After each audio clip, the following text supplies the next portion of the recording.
others of you experience this? It's an interest of mine, this notion of academic life balance and the way that students achieve that kind of balance.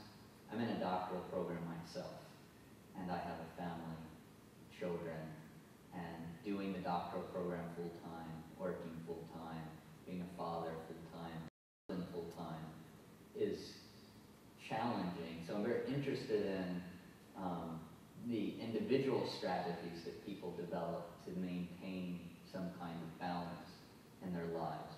Mostly because I'm just looking for things to steal that I can apply to my own life. But I would be so interested to hear about the specific things you all do to maintain some kind of balance.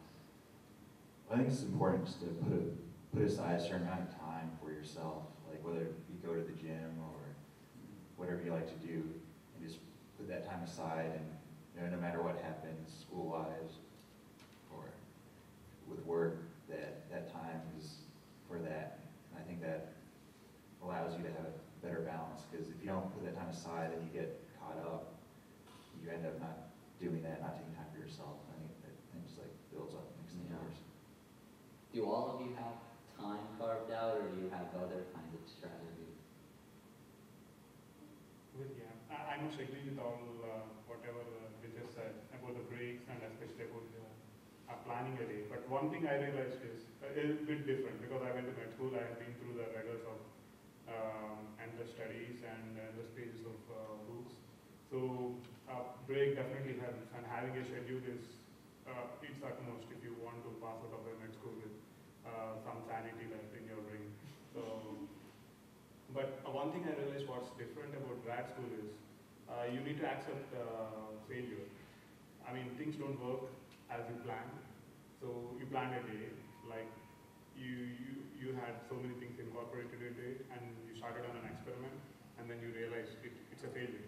And that's one thing that that actually upsets the entire rest of the day, which took some time for me to get used to, especially with a fixed routine that I got used to in med school. So now, looking back at 3 years, I realized that giving a certain amount of time to each thing is important, but you need to be flexible and dynamic with your ordering of stuff in case, I mean, in which priority order you are handling things. Suppose something doesn't work, you rather move on from it and do the other work and come back. Maybe you will be better successful at it. That's my experience of it, rather than breaking your head with the same thing, which you will end up wasting the entire day and of course have no results. That's one thing. In one word, just move on. So moving on really helps. That's my experience in the past 3 years. I think also you shouldn't be afraid to ask questions from people. For instance, if you have an experiment that's failing over and over again, or you just can't seem to grasp some kind of idea in your studying, and you know of someone that has a good grasp on that or knows how to troubleshoot a particular experiment, I think it's good to, swallow your pride, even though I don't think it's really swallowing your pride. I think it's just working smart.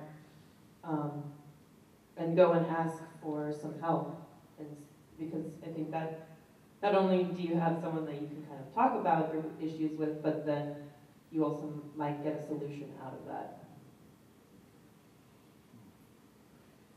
And to that theme, one of the best pieces of advice that I got when I first started my program was that the best paper is a finished paper, that you don't have to stress so much that it's got to be absolutely perfect and spend hours and hours to the detriment of everything else that you might need or want to do.